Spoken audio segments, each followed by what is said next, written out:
Welcome, ladies and gentlemen, to another edition of Brownsville Matters. I'm your host, Dr. W.F. Strong, and I have with me today Daniella Lopez Valdez, who is the Executive Director of the Mitte Cultural District. We're going to be talking to her about all the great things that the Mitte Cultural District has been doing, along with the Mitte Foundation, to make Brownsville a more modern, more progressive, more artistic city, a place that we can all be proud to live in. And so your official title now is you're with the Mitte Foundation or the Mitte Cultural District? Cultural District. There is two. The Mitte Cultural District is the nonprofit that includes 26 board members, which 20 of the 6 of the members are nonprofit. So it's the zoo, the Children's Museum. The Mitte Foundation, the way they got involved and it became named the Mitte, it was named the Mitte Cultural District was because when they were doing the Dean Porter Park renovation in the 90s, the Mitte Foundation gave $3 million. And so that's how it became the Cultural District, because they were one of the largest contributors to the project. Yeah. But does the Mitte Foundation still contribute to the Mitte Cultural District? Yes, they do. Okay. They do. They have been very helpful. For example, we did Mitte in Motion, which was in April. It was our first one. We're going to make it an annual event. But what we did was we brought talent in the film industry to come and give workshops to kids who are interested in the film industry. So that's a great idea. We had RJ Mitte helped us bring, his connections from That's LA. right, yes. So that was really nice. We had film producers, comedians, talent agents, an author, a couple writers come in and give workshops. So very nice. They helped us with that grant to be able to fund that. I've always said that if I became wealthy somehow, that I would leave money so that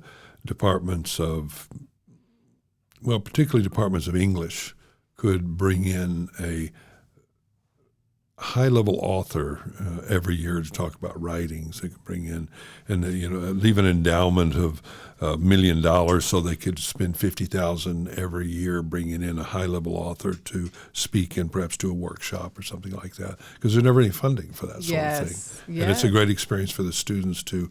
In my own experience, I remember hearing Larry McMurtry speak, and it was one of those what they call life-defining moments to hear someone of his caliber talk about the challenges of writing. And also one that's really stuck with me was, what is his name?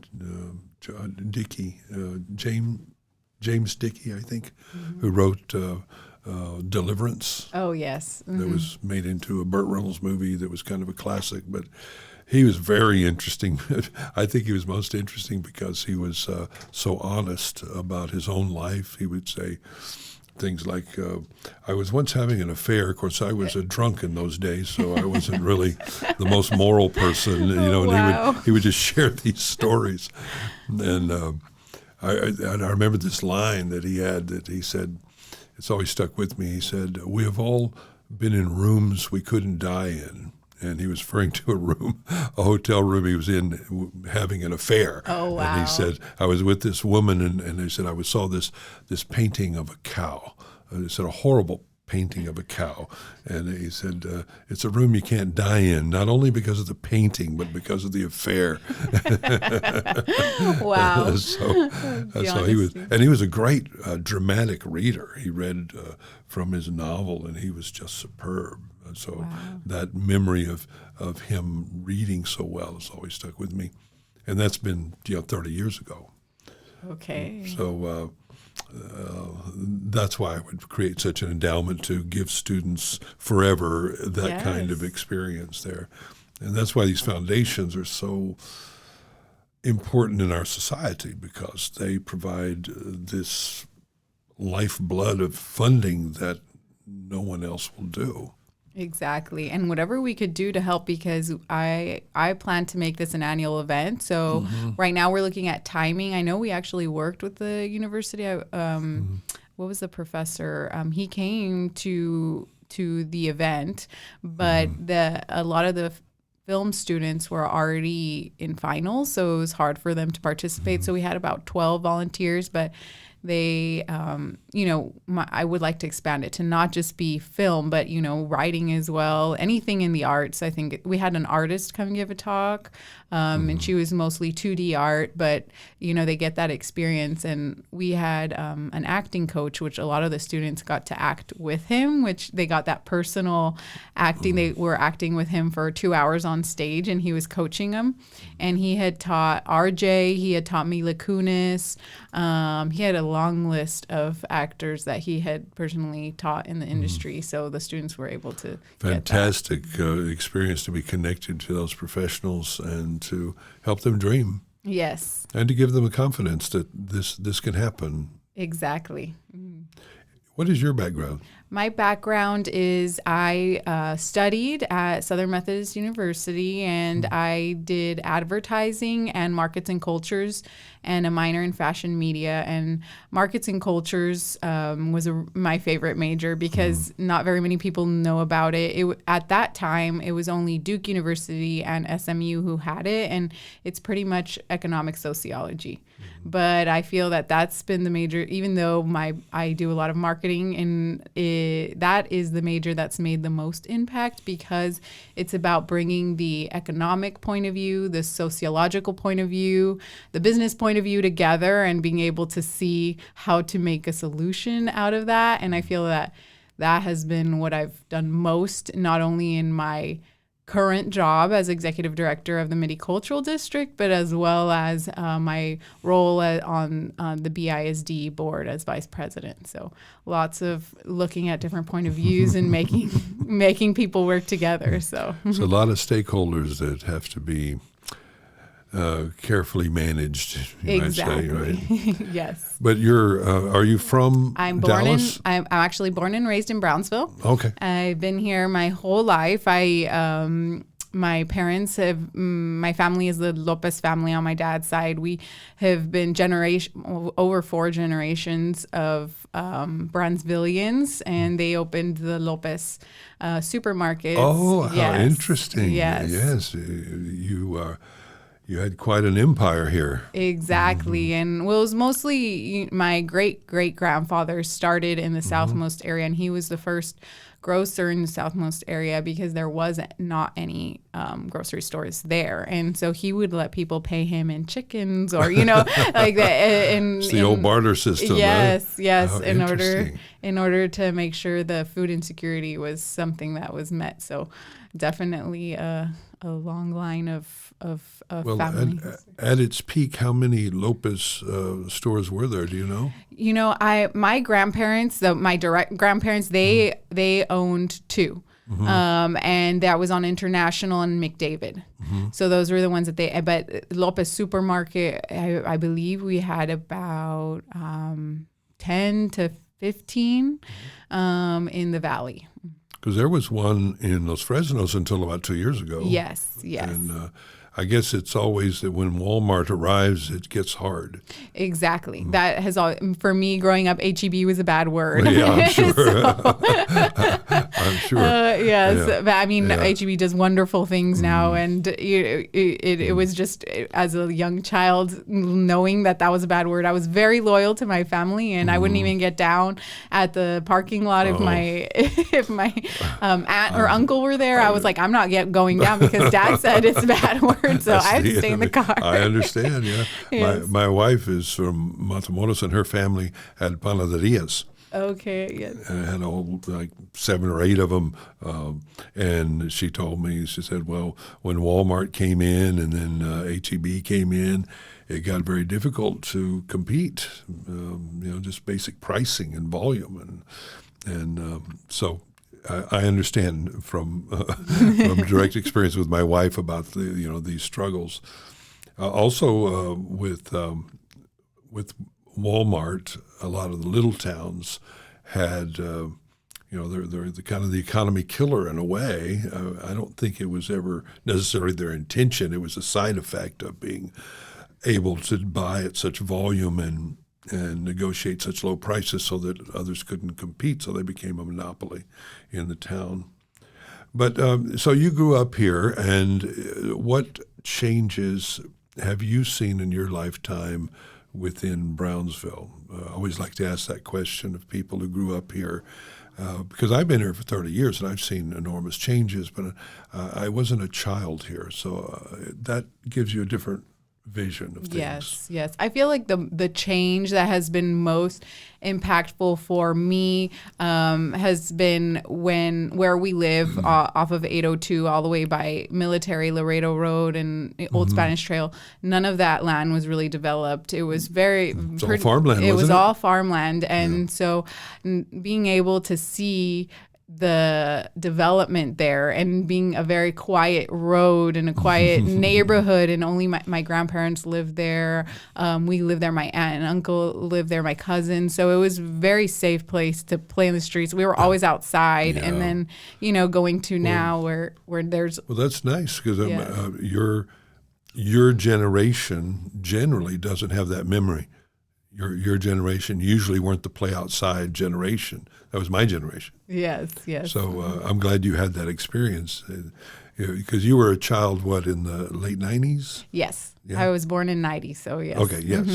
So that's a little bit unusual for you to have that experience. We were always outside, And I'm trying to do the same for my two children and making sure they are outside, reading books, all of that. I mean, they're small right now, but that's my goal. I feel like that's how you learn more, you get to breathe fresh air. But were you in a situation where what I call free-range children, where they kind of open the gates in the morning and you would come home at night? Exactly. That's how we were because it was so safe in that area. And then when it was almost high school when it was no longer, my mom would be like, okay, you're going out, but be careful because now there's more traffic in the area. We didn't even have a fence. So our dog would just, roam from place to place. And then, unfortunately she was run over. So, that was a big thing that happened because there was never any cars, and now there was tons of cars. So, Well, that's the big change now for parents is not only the more traffic, but the fear of kidnapping, the fear of those evil people that are always on the cop shows. And so this fear of crime out there lurking in the bushes and evil people. My wife, having grown up in Matamoros, has a greater security need than I do because I grew up where people literally did not lock their doors. Yes. So Brownsville has grown from a sleepy town to a modern city, really. Yes. With all the good and the bad that comes with those things. The thing that I have seen in my time here that's I've been very encouraged by is a lifting of the arts in general, that venues for artistic expression, the renovation of downtown, and you work for the Mitte Cultural District that is responsible for this kind of renaissance, I call it. So what are you doing as an organization? What is your vision for the community, but particularly you focus on that cultural district that's downtown and everything.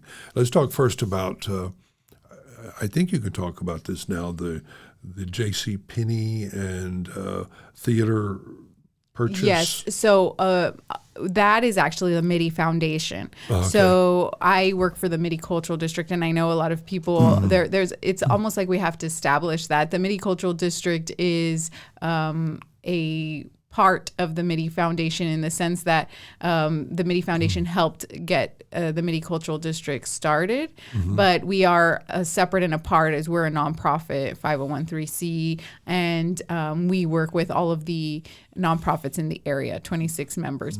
But with that J.C. Penney building, I know because I do work with the Mitte family, and now they are going to sell it to UTRGV for their fine arts. It's a wonderful thing. Yes. But still, I mean, it's the vision of Mr. Mitte from way back who grew up here to give back to the community that he felt close to. And so it's still his vision, just executed in different ways with different instruments, you might say. Exactly. And in being able to have the fine arts of the university be in Brownsville is very important. And it's wonderful. And it extends the university into downtown. The building and renovation of El Jardín is another important anchor. Exactly. In this vision. The more people you have downtown that are, especially students, who are vibrant and, parking down there, walking down there, the more businesses do well. And just the idea of the energy of the arts being able to be housed there is a huge, it's great for Brownsville. I'm so glad that it's going to be It is absolutely thrilling for me to see it, because I remember 30 years ago I'd go downtown at night and there was nothing. There was nothing but a little bit of danger.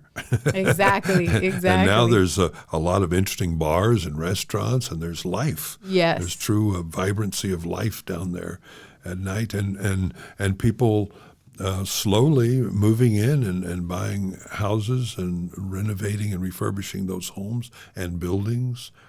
Isn't there funding for helping with the renovation of some of the older buildings, historical, et cetera? There is, and I will have to. Alan Garces, he is the downtown city manager, but I know there is funding on historical buildings. If you want, when I first came to Brownsville, when I moved back in 2019, it was 2020 when I knew about that funding. And if you would buy a building and you wanted to open a business, I want to say it was up to $50,000 that they would cover in renovations. I don't know what that is now, because that was obviously pre-pandemic. So, and I know you get some tax break because in a historical building exactly, as well. yes. So and I do know that our state representative and our senator, they actually just helped so that we could keep that money in hotel revenue downtown. Good. So that's a really great thing for us here in Brownsville, to be able to keep that and put it back into the economy and continue to flourish downtown. And that's definitely been when you asked about what have been the most I guess the changes I've seen most in Brownsville, Right. Downtown is number 2. When I came back from Dallas, that was the second most beautiful thing that I had seen, being able to see the buildings painted again, and Market Square, and this was before children. Me and my husband were like, enjoying the nightlife. Mm-hmm. So what has happened to the idea of the riverfront development? It may not be something that you're particularly knowledgeable about, but they've been talking about that for 30 years of Yes. developing the riverfront. And there was a time when they were talking about the building of a weir to the east that would raise the river level about 10 feet, so you would have an actual real river again. And therefore you could create a set of restaurants and bars and condos along the river.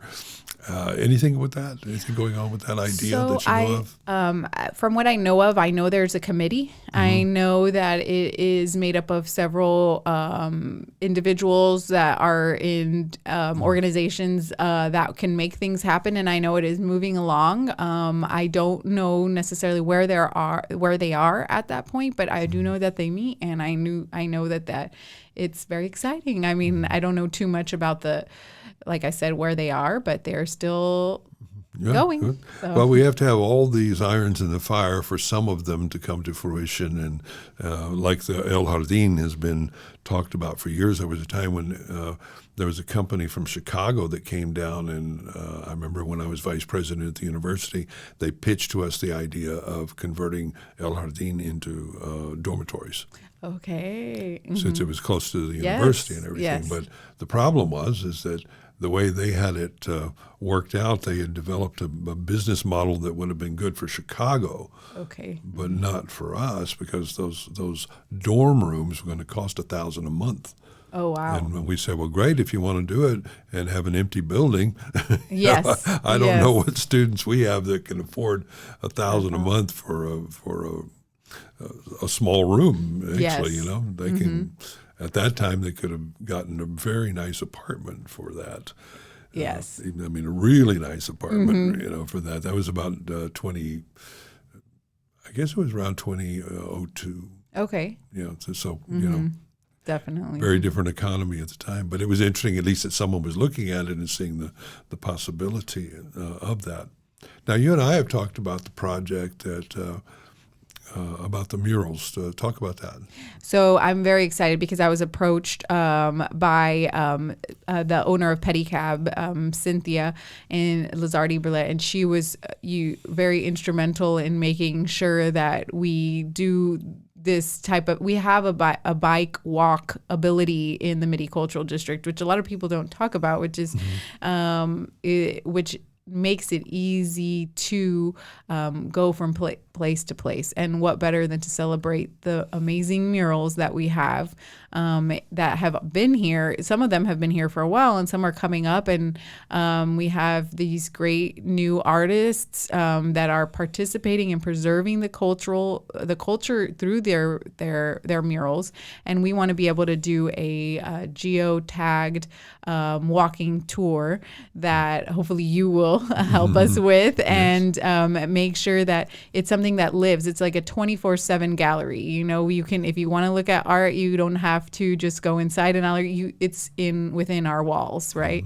So we're working on that. We're grateful that we officially got a portion of the funding with our hotel occupancy tax, and we'll be working together to help make that come to life. So there's so many, there's this just telling the story, because we know that where the murals are, but by mapping it and making there be the artist as voice heard, and why they made that painting and why they chose that building and what is the history of that building, I think is essential for our community. 15 of them? There's 15 of them right now that that Cynthia was able to actually track down the artist and get the information on that building. I know there's a few that haven't been finished that we're still working on getting information from. I think that's an exciting project, and I'm happy to be a part of it. Yes. What did you see when you were in Dallas that influences your thinking here? What would you like to see us say we should have that too, or some version of that? Yes. I feel that there's so much in Dallas that I loved there, being able to, they also have a lot of murals in different sections, and there's different areas, just like we have in Brownsville. I know some of my friends joke about, oh, where are you going tonight in Brownsville? Are you going downtown or uptown? How are you going to spend your weekend? And I feel that was something that I saw in Dallas a lot. They have the Bishop Arts District. They have Deep Ellum, which was full of murals and music. That was what they were. So we would go to a lot of concerts that were, just in a regular Tuesday night, and it would be really nice, like Jarabe de Palo. I don't know if anyone's familiar with them, but they, just getting that close-up experience, as well as walking down and seeing a wonderful mural and getting dinner. And I feel that that's what I loved about that. Is it has a place for any type of person, and I feel like Brownsville really does have that, and we should celebrate. I've always thought that Deep Ellum is such a cool name in and of itself. Just Deep Ellum, it sounds fun. Yes, yes. But it's really a distortion of Deep Elm, right? Yes, yes. Just kind of an elongation of elm. Exactly. Deep Elm. Yes. Wonderful, love it. So one of the things you'd like to see is greater coordination between all these entities downtown and in the community in general. So why do you need that?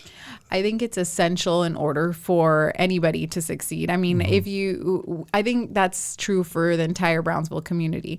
And we have so many artists. We have the zoo, which has been around for so long. We have the Children's Museum. We have the Historical Association. And I feel that together we are better, because everybody needs funding in some form, and everybody needs to market themselves. And so it's kind of like the United Way that said, okay, we've got all these individuals raising money, but we could do it more efficiently if we would do it together. Right? Exactly. And so you want to coordinate them, and you want to have a special Dia de los Muertos.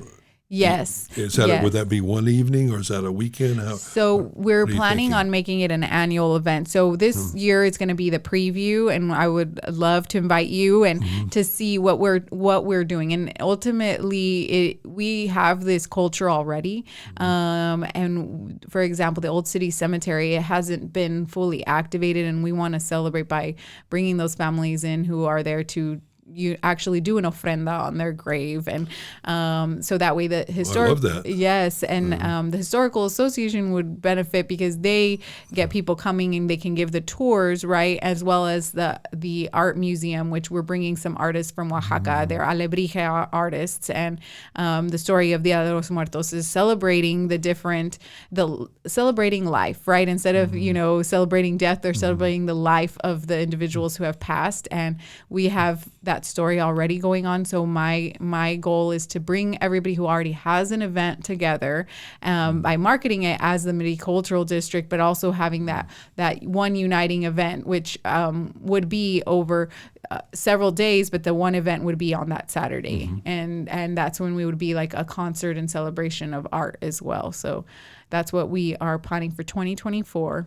You show Coco? Yes, we're working with parks because they are so great with their lunadas, and we're working. We want to collaborate with them to bring that which has already worked so well, and show Coco, and activate the waterways. That's my dream, is to, Xochimilco activates the waterways. Oh, and that's right. how we could do that. And I think there's so much potential. And this is the first year. And even just talking about it, everyone gets excited and they want to participate somehow. So we're trying to make this a celebration of our culture and what everybody already has. For example, Roca Revival of the Cultural Arts, they already have a 3-day event. And the Camille Playhouse already has the Katrina Gala. So we don't want to take away from that. We want to enhance those events and market them together. And our event would be. Well, that's true, because at least from my perspective, I just tend to think of Boo at the Zoo. Yes. So yes. I don't think of all these other. So you kind of create a kind of carnival atmosphere with lots of options. Exactly. And not a either or, but an and. Yes. And we get to do this. When you say activate the waterways, I want to know about that. What does that mean? Well, I would love to activate the waterways in terms of kind of like Xochimilco is. We have our beautiful resacas around Jean Porter Park in the Mitte Cultural District, and the event I feel would build, right? What we would be a concert and artist event, but we would also be able to maybe have everybody who decorates their kayaks, right? And it could be lit up and make it look really nice, and have this aspect of, there every year, for example, with Charo Days, you have the people who are very into the kayak racing, the people who are very into the parade, right? Everyone kind of has their thing that they celebrate, and I envision that being Dia de los Muertos for that week-long event that we would have. And everyone has, we will have the cemetery activated, we'll have the waterways hopefully activated, have this whole costume contest, because if you've ever been to San Miguel de Allende or Oaxaca, they really get into this. They do. But if you're going to copy San Miguel, you got to have the bulls, Oh, the bulls. I'll have to see about getting some bulls. Some people get to Dia de los Muertos sooner than they expected. Yes. Actually, I think I'm confusing. I think that they have it separate. I think the running of the bulls is a different weekend. Yes. But I have been there to San Miguel for Dia de los Muertos, and they do go all out, all wild costumes, and so I think that's a great idea. Now, these artists that are coming in from Oaxaca, are going to be doing what specifically? We are going to be exhibiting them at the Brownsville Museum of Fine Art for starting November 2nd through January 12th.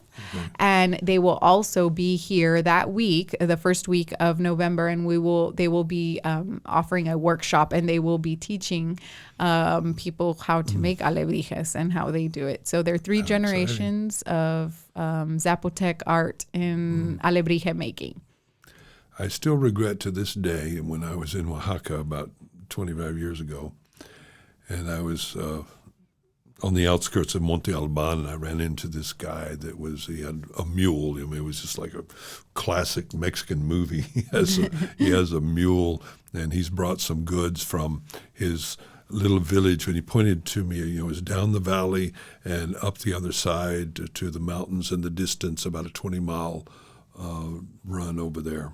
And he invited me to come to his house, to come with his donkey and to come to his house and see his home and then come back 2 days later. And I thought it was a pretty cool idea, but my wife said, no, you'll get kidnapped and, I'll have to be finding millions of pesos to pay him off. And I said, no, I don't think it's dangerous. But I kind of regret. I mean, it would have been hard to convince my wife that this was a good idea, but I always think of it as such beautiful terrain. Yes. And it would have been a wonderful journey with that beautiful donkey. Definitely. Maybe one day you can go back and maybe one day. Mm-hmm. I was trying to think of the name. There's a wonderful Spanish novel about Placero y Yo. It's about a writer in Spain, and he has a donkey that he's loves, and it's just a beautiful. It's kind of like a children's story. It's beautiful. Placero y Yo. I'll have to read that. Very different thing, but I love the way that you're bringing in the heritage from these great cities in Mexico to make this event uniquely special for us, and I like it.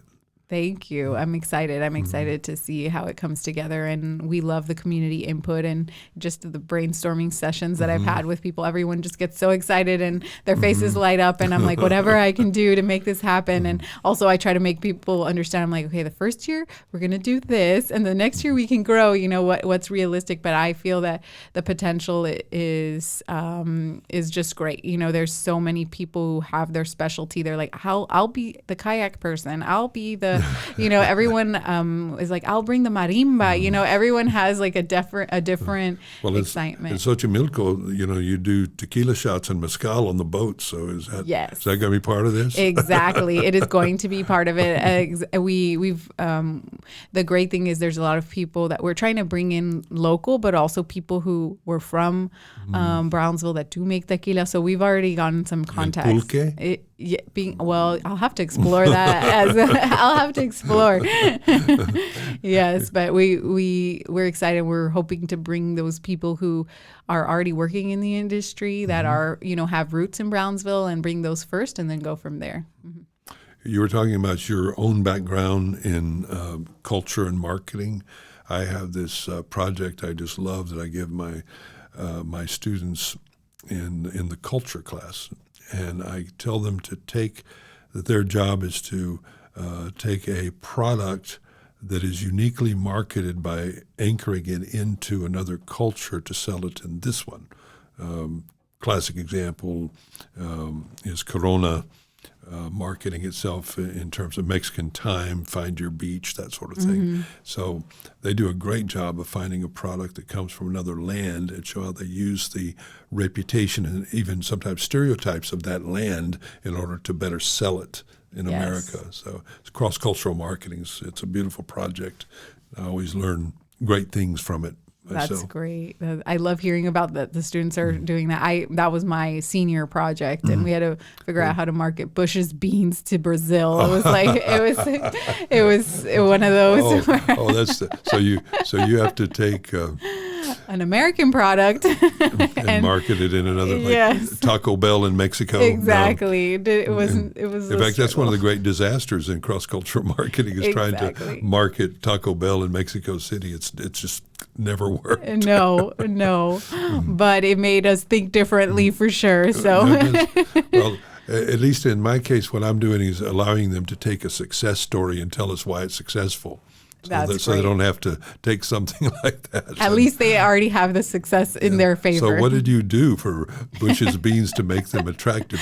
Well, we had an unlimited budget in this helpful project. So it was during the World Cup. So we got the player from Brazil to be the spokesperson for the beans, and he was going to help us do certain ads, and they were going to be all around the World Cup, and we were going to sponsor the World Cup, and it was in Brazil that year. So that was our project.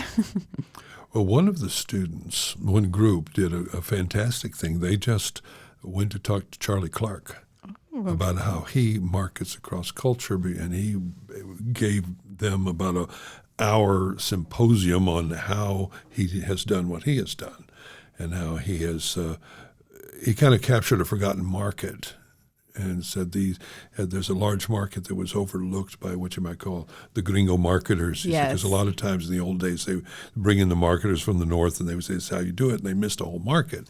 And so he developed his own approach to crossing and making sure he anchored into their loves and needs. And every day's a fiesta at Charlie Clark. Yes. Oh, it's a wonderful. I feel that's a success, and also Pronto Insurance. Yes, Pronto, brilliant, Yes. Absolutely brilliant. Yes. Sometimes it's helpful to just like in the redneck world, forget about proper grammar and just go with the thing that connects and identifies with people. Yes, that faster than a flying chancla I will always remember that. Facebook. Yes. How do you spell it? F-E-I-S? Yes. Facebook. You did a great job with that. So what are your plans over the next, your big dreams over the next 3 years or so, 5 years? What would you like to see happen? I mean, you have plenty of going on, and you're planting the seeds everywhere, and you're going to watch them grow. But is there anything out there on the horizon, and with your unlimited budget? In fact, here's what I often propose to people. I say, I give you $50 million. I give you $50 million to do whatever you want with it to make Brownsville a better place.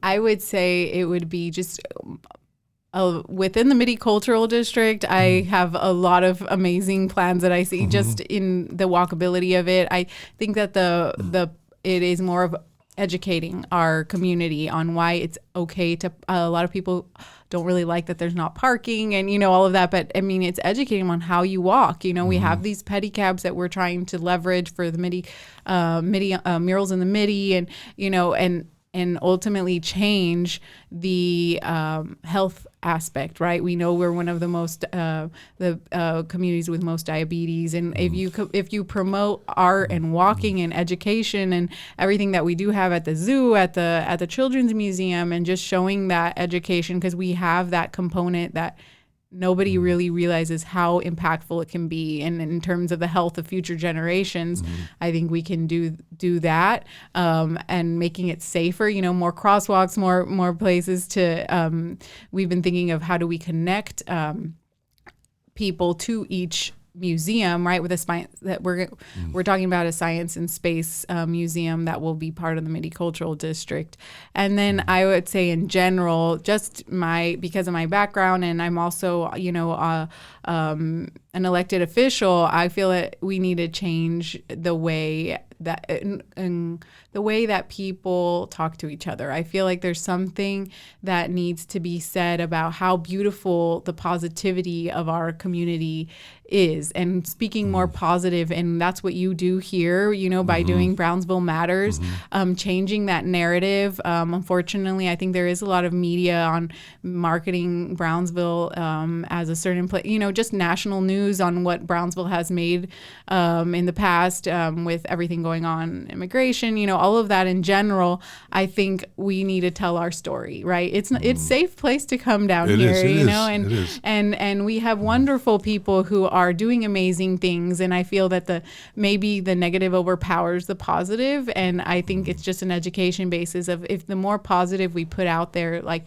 with Brownsville Matters, any type of positive story we can tell to educate the community on there is so many things to do in Brownsville. Someone told me the other day, one of my friends who lives in Dallas there's just nothing to do. I'm like, are you kidding me? You're talking to the wrong person. I will get you a whole itinerary of what you're going to do all day, every day, and changing that. And I feel that the more money that we can spend on positivity and changing that narrative, it's so true, would go a long way. And that's what we're trying to do with, Mitte on the Move, bringing the Mitte Cultural District to the southmost area, to Cameron Park, to San Pedro, the areas that maybe haven't even been to the Mitte Cultural District and don't know about the amazing educational, artistic, and creative experiences that we can offer.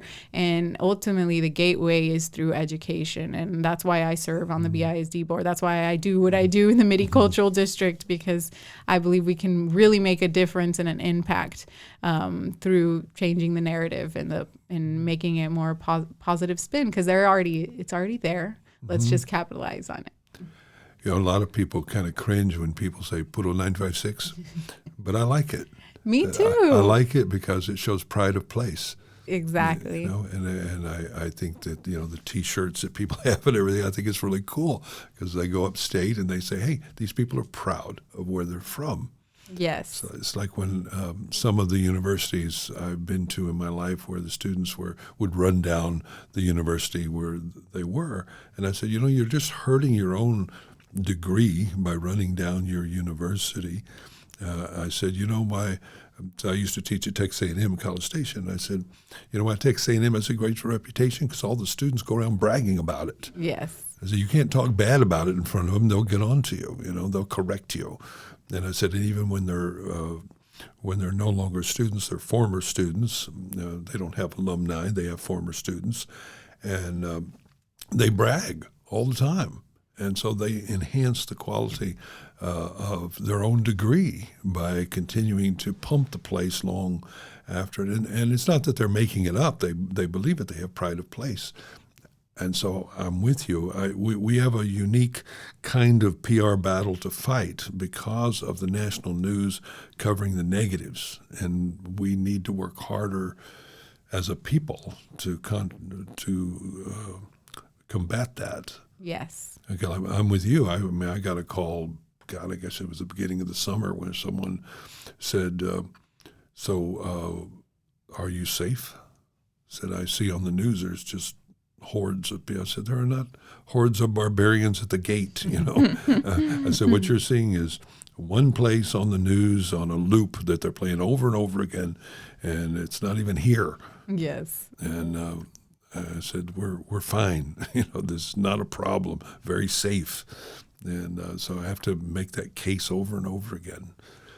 But as we become a more beautiful place in terms of these sorts of cultural, that's what people always say. They say, oh, Brownsville has no culture. Well, we have incredible amounts of culture, but we're going to amplify it through these efforts. Exactly. I mean, just even I went to the artist talk of Jesse James, who did that mural right there on by Curio 409, and I just listening to him and how excited he was about it, and the painting process of it and how people would come by go by every day, just regular people, and they were just so proud of him, and they would take a picture of him and be like, look, this is how you were when you started. And he didn't even know this person, but he would just walk by on his bike every day, and then at the end he said that the best part of it was being able to see the community come together, that people would just come and offer him water, and that's the story. That's what we have to tell, is that the community does come together when we're making an effort like this happen, and amplifying that, and that's my goal with the Mitte Cultural that's something District. Winter Texans say a great deal. An incredibly friendly place. Yes. Incredibly friendly culture. They feel welcomed all the time. That's why they come back year after year after year. Yes. So, besides the good weather. Exactly right. Daniella, thank you for coming in. I appreciate your time, and I'm going to do all I can to help you with the things that you dream of doing. Thank you so much. I appreciate you having me here, and I'm excited about our collaboration in the future. Thank you.